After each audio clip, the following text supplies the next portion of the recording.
Os parlamentares de extrema-direita e golpistas compararam a prisão em Brasília, onde estão aqueles, né, que promoveram os atos terroristas no último domingo, quando invadiram o Congresso Nacional, o Supremo Tribunal Federal e o Palácio do Planalto e vandalizaram esses prédios públicos, com prisões nazistas.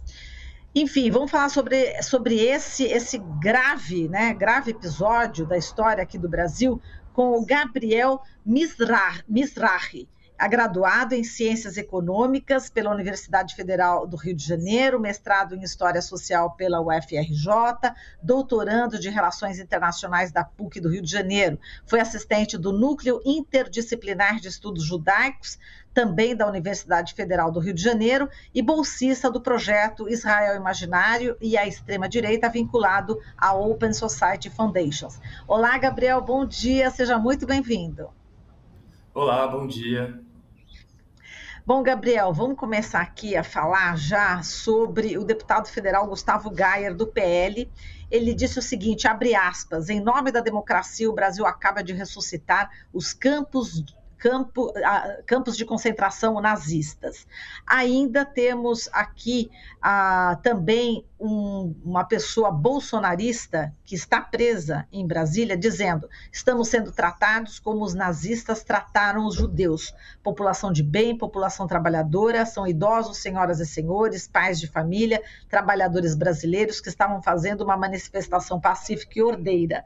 Se houver desordem, que os desordeiros julgados e condenados, e, enfim, mas aqui tem a população de bem que traz riqueza para esse país, Brasil e mundo, salva essa população que está aqui sendo tratada como se isso aqui fosse o Holocausto.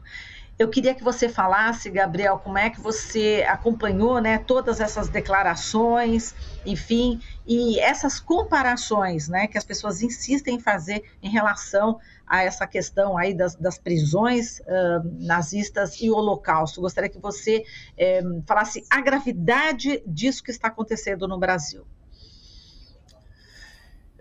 Olá, bom dia novamente. Bom dia.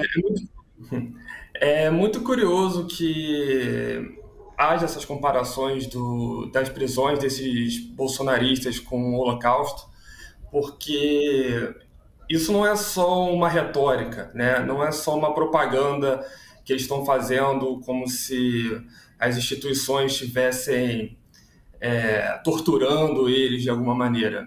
Isso faz parte do projeto da própria gramática bolsonarista, né? E isso, na verdade, é um negacionismo do Holocausto, né? Porque é uma estratégia de negacionismo, às vezes, não negar o Holocausto, mas imaginar... se você comparar tudo com o Holocausto, você tira a gravidade do fato histórico, né? Então, uma estratégia do negacionismo, às vezes, não negar, mas você começar a tirar a gravidade. E você tem o Holocausto como esse marco para a extrema-direita, e a gente vê isso durante todo o governo do Bolsonaro, né? A gente tem várias referências ao nazismo ao longo do governo, não preciso falar aqui do Alvin imitando Goebbels, várias frases usadas como o trabalho liberta, que é o trabalho, a frase que está no campo de concentração de Auschwitz. Então você tem essas várias referências nazistas e uma maneira de negar o Holocausto, que não é exatamente dizer que nada aconteceu, é você comparar tudo com o Holocausto. A gente viu isso muito na pandemia, né? Na pandemia, eles falavam que marcar o braço das pessoas, tal qual, com a vacina, tal qual faziam com os judeus. Então você vai comparando tudo com o Holocausto, coisas que não tem nada a ver, e você tira a gravidade dos fatos históricos. Isso é uma estratégia basicamente negacionista, né? Então é o que eles estão fazendo ao longo dos últimos 4 anos. E aí, além, nesse caso, de você tirar... É bom para eles 2 vezes essa narrativa, porque você tira a gravidade do Holocausto e você coloca a luz sobre uma suposta tortura ou suposto maus tratos que eles estariam recebendo, né? Então, faz parte da gramática bolsonarista essa comparação, e não é por acaso, não é só para exagerar, é um negacionismo do Holocausto, como a extrema-direita, de um modo geral, faz. Exato. Agora, tem aqui uma nota, enfim, da CONIB, né, Confederação Israelita do Brasil. Tem mais ou menos, acho que umas 9 linhas apenas, acho que vou até ler, eu queria que você também comentasse sobre entidades, né, que representam aí a comunidade judaica aqui no Brasil. Mas a CONIB, Confederação Israelita do Brasil, diz o seguinte na nota: repudia comparações completamente indevidas do momento atual com os trágicos episódios do nazismo, que culminaram no extermínio de 6 milhões de judeus no Holocausto. Essas comparações, muitas vezes com fins políticos, são um desrespeito à memória das vítimas do Holocausto e de seus descendentes. A CONIB, inclusive, criou uma campanha contra a banalização do Holocausto para que possamos entender melhor as verdadeiras dimensões dos fatos e assim contribuir para um melhor entendimento do presente. Bom, essa aqui é a nota. Gabriel, eu queria que você falasse sobre também a aproximação, né, de entidades, enfim, representativas, né, judaicas no Brasil, a proximidade com o bolsonarismo. Isso, de fato, existe, enfim, e como você vê, né, essa aproximação? Eu vejo, isso de fato existe, né? A CONIB, talvez um pouco menos, a Fierre no Rio de Janeiro bastante, no caso. Eu prefiro pensar de maneira um pouco mais global, no sentido de os judeus no Brasil, eles são muito integrados à sociedade, completamente integrados, né? Então, eles participam da vida pública, eles participam da vida política. E nas últimas décadas, né, isso não foi sempre assim, mas nas últimas décadas, principalmente, os judeus eles começaram a entrar na vida pública num país extremamente racista como é o Brasil, enquanto brancos, né? Então, a maior parte da comunidade judaica brasileira é lida enquanto branco, né? E está dentro e a maior parte da comunidade judaica brasileira, além de ser lido como branco e se lê como branco dentro do contexto brasileiro, estão nos grandes centros urbanos, né? E principalmente no sul e no sudeste. Então, os judeus que sempre votaram, sempre veem a política brasileira enquanto classe média branca, começaram também a ver como classe média branca o bolsonarismo, né? Então, a minha leitura disso, a minha leitura do que essas entidades judaicas faz é basicamente olhar pessoas da classe média branca fazendo, né? Eu acho que a pergunta ideal não seria por que os judeus apoiam o Bolsonaro, né? Seria pensar por que judeus, apesar de serem judeus, enquanto classe média branca das grandes cidades, continuam apoiando o Bolsonaro, né? Porque o nosso ensino de Holocausto dentro das escolas judaicas, das entidades judaicas, não nos ensinou, né, enquanto judeus, a comparar o bolsonarismo com o nazismo, que é uma comparação muito justa, inclusive, né? Essa sim, essa comparação sim, né? Não, essa comparação faz sentido, né? Porque tem resquícios históricos, tem aproximações históricas.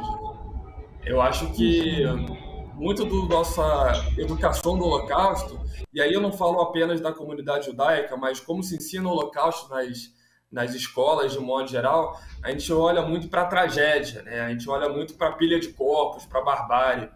E isso em si não ajuda muito, né? Se a gente olhar só para a barbárie, a gente só vai ficar chocado, vai causar uma catarse, mas essa catarse não vai ensinar. Então, para ensinar o Holocausto, a gente tem que não olhar para Auschwitz em 41, mas olhar para o nazismo em 1930, 1931, 32. E aí a gente vai encontrar comparações e aí a gente vai ter agendas, né? Porque senão olhar só para os corpos não adianta, né? Aí é a catarse, aí é Hollywood. Exato. E a gente outro dia entrevistou também uma especialista, né, no tema e, segundo ela, já são praticamente 1.000 células nazistas aqui no Brasil, né, especialmente também no sul do país, né, Gabriel? Enfim, é bastante preocupante, né, esse número, né, de células. Sim, sim, as células nazistas estão aumentando bastante, principalmente no sul, mas é bom entender que também não é só no sul, né, primeiramente, e é um fenômeno que está se espalhando pelo bolsonarismo, né? A gente tem que pensar o bolsonarismo não como uma ideologia exatamente, mas um guarda-chuva de vários ressentimentos diferentes, entre eles o ressentimento racial, o ressentimento antissemita, o ressentimento de classe, o ressentimento masculinista, e dentro disso, essas células neonazistas fazem parte desse contexto, né? O nazismo brasileiro, apesar, muitas vezes não tem exatamente a ver com Plínio Salgado, o integralismo, lá na década de 30. São células que são construídas nesse modelo de nova extrema-direita no mundo, e é uma coisa que a gente tem que começar a lidar com isso, né? E esse novo governo precisa começar a tentar desmontar essas células. Uhum. Exato, agora você está falando, né, dessa questão desse crescimento, né, do nazismo também no mundo, e a gente vê também a preocupação de outros países em relação a esse crescimento, e talvez até por isso, né, que o presidente Lula tenha conseguido o apoio de muitos países importantes, né, no cenário aí mundial. Realmente a gente precisa prestar atenção nesse movimento de extrema-direita, desse nazismo que está crescendo não só aqui, mas também no mundo? Sim, sim. No caso, os eventos lamentáveis que aconteceram em Brasília colocaram o Brasil no centro das atenções, eu acho, se você acompanhar a imprensa, como nunca esteve, né? E muito porque, de alguma maneira, esses movimentos de extrema-direita nunca foram tão fortes no Brasil e estão muito mais fortes no Brasil que no resto do mundo. Então, o Brasil serve um pouco como um laboratório, né? Um laboratório para todas essas experimentações de extrema-direita. Por exemplo, a gente não tem muito como medir, mas essa subcultura de WhatsApp, de Telegram, de fake news, de grandes grupos de extrema-direita no Brasil, a maneira como isso cria agenda política no Brasil é um modelo para outros países, né? É um modelo para a extrema-direita de outros países. Então, muitas vezes, os outros países olham para o Brasil também para ver como o Brasil reage, para entender que se é possível também, preocupado com os próprios países deles, se é possível também combater esse submundo bolsonarista, esse submundo de extrema-direita dentro de outros países, né? O Brasil é um laboratório dessa extrema-direita mundial, principalmente dos últimos 4 anos, né? O Bolsonaro, é bom a gente entender que o Bolsonaro não fez nenhuma concessão ideológica, né? Todo o discurso dele durante a campanha, e uma coisa que o mercado achou que ele ia, quando entrar, o mercado achou que talvez ele fosse mais moderado durante o governo, mais pragmático, ele não foi, né?